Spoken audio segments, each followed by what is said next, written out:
Franchise Direct, le leader mondial de la mise en relation entre franchiseurs et futurs franchisés, présente Sud Radio, Osez entreprendre, Thomas Binet. Mais oui, il ne faut jamais hésiter à entreprendre. Bonjour Thomas Binet. Bonjour Jean-Marie. On vous retrouve comme tous les dimanches dans le Grand Matin Week-end sur Sud Radio. On parle de quoi aujourd'hui ? On va parler des indiscrets du magazine Entreprendre et on va découvrir les nouvelles de la semaine du monde des entreprises. Notre grand témoin, Sixtine Moulet-Berthaud, fondatrice du Crayon, groupe média pour les jeunes générations. Et nous allons parler création d'entreprise, mais pas que. Et on finira avec les essentiels de l'entrepreneuriat. Nous parlerons de la transmission des entreprises familiales. Allez, tout de suite, les indiscrets du magazine Entreprendre. En partenariat avec ce magazine, donc vous allez nous faire entrer dans les coulisses des entreprises. On commence par la marque Caddy, dont le nom est couramment utilisé pour nommer les chariots de supermarché. Eh ben oui Jean-Marie, et on a vu au fil du temps les chariots changer d'allure, alors quitter le métal pour être en plastique, eh bien ce temps est révolu. L'entreprise alsacienne Caddy, qui réalise 8 millions d'euros de chiffre d'affaires, a décidé de cesser la production de ce type de modèle, soit quand même 10 000 chariots vendus par an. Ils veulent se recentrer de nouveau sur les chariots en métal, reconnus pour leur recyclabilité et leur durabilité environnementale. Alors on va rajouter que le prix du plastique ayant beaucoup augmenté, cela pesait dans leur décision. J'imagine. Alors vous allez maintenant nous parler de Pommes de Pain. Ça c'est la chaîne française de restauration rapide. Elle propose une gamme de sandwichs qui change. Oui, parce que c'est une saga intéressante, Pommes de Pain. Elle a été créée au début des années 80 avec son premier restaurant rue de Rivoli à Paris. Elle devient rapidement un référent du sandwich réalisé à la commande. En revanche, sur les 12 dernières années d'activité, elle aura fait l'objet quand même de 4 reprises. Le dernier propriétaire, Invivo Coopérative Agricole, vient de jeter l'éponge. Cette enseigne est en perte de vitesse et se cherche un nouvel élan. Alors pour cela, elle vient d'être achetée par son management, emmenée par son directeur général Nicolas Papageorgopoulos. Le réseau est composé de 108 restaurants et souhaite se développer vers la franchise. Mais le changement ne s'arrête pas là. Le concept a été revisité ainsi que l'ensemble de l'image de marque.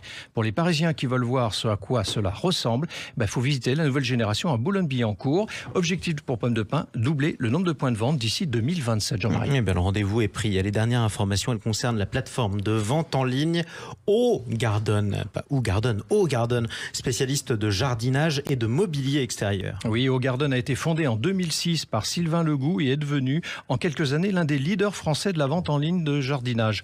Elle réalise 54 millions d'euros de chiffre d'affaires en 2022 à travers 6 000 références. Cependant, Augarden a été placé en redressement judiciaire fin 2022 en raison de difficultés d'approvisionnement et à leur coût en forte progression. Le tribunal de commerce a décidé cet été de renouveler pour 6 mois la période d'observation et a demandé de préparer un plan de continuation. Le PDG Sylvain Legout, qui se dit confiant, sera fixé ainsi que les 104 collaborateurs d'ici la fin de l'année. Affaire à suivre et force à eux surtout. Tout de suite, on accueille le témoin de la semaine. Elle a osé entreprendre elle-même.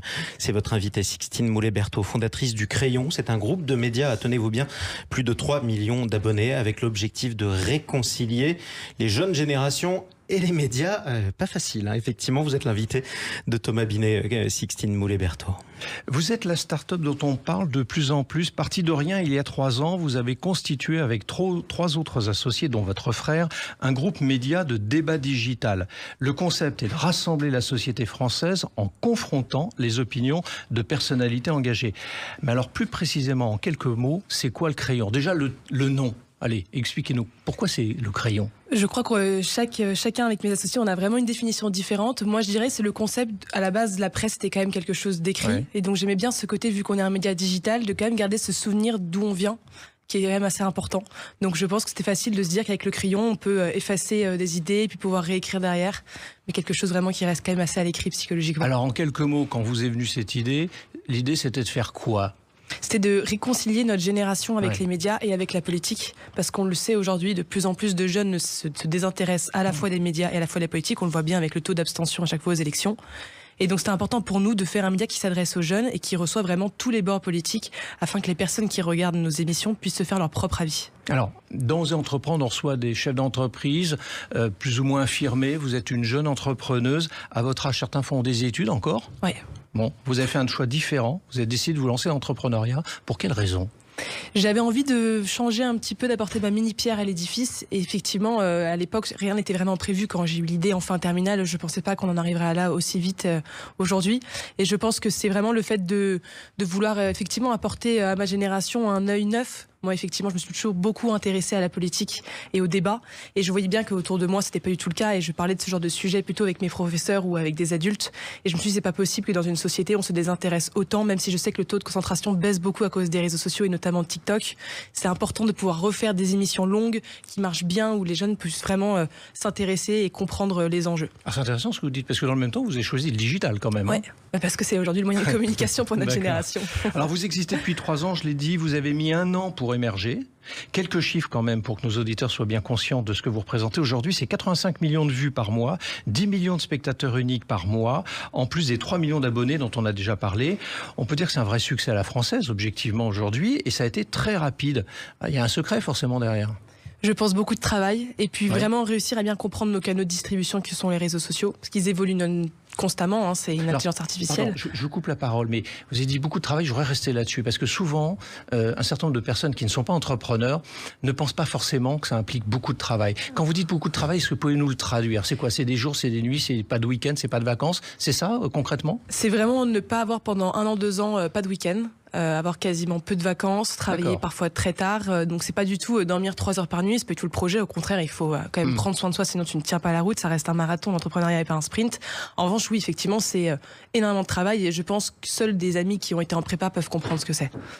Alors, comment vous avez fait financièrement en revanche? Parce que ça m'intéresse aussi d'essayer de percer le secret, parce que vous dites on a beaucoup travaillé, mais au début, les revenus, il n'y en a pas, forcément.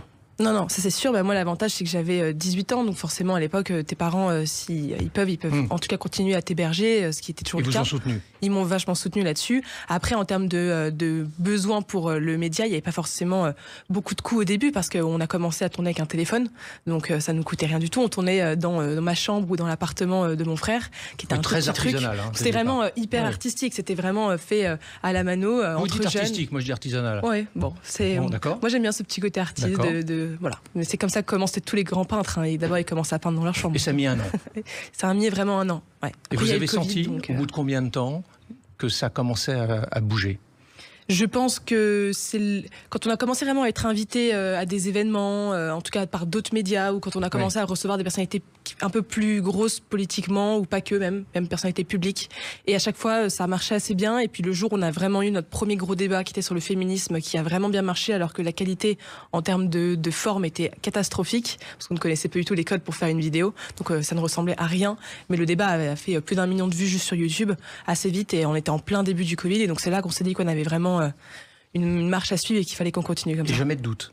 Si, évidemment, il y en a. Mais ça, beaucoup. Il y en a eu, évidemment, mais comme on est 4 associés, il y a l'avantage. C'est ce que je vais vous dire. Pas de solitude, du coup. Non, pas de solitude. Voilà. Les 4 mousquetaires qui avançaient vers le digital. Exactement. Vous venez de lever 1 million d'euros, c'est récent, c'est cette semaine, pour racheter un média digital leader dans le tourisme, le patrimoine et l'art de vivre à la française, qui s'appelle les Pépites de France. Alors, vous avez fait de la création, maintenant vous faites du rachat. C'est la suite logique? C'est la suite logique parce qu'on est en train de se développer en tant que groupe média. On voulait pouvoir s'adresser, entre guillemets, à toutes les jeunesses. C'est ça le but au long terme.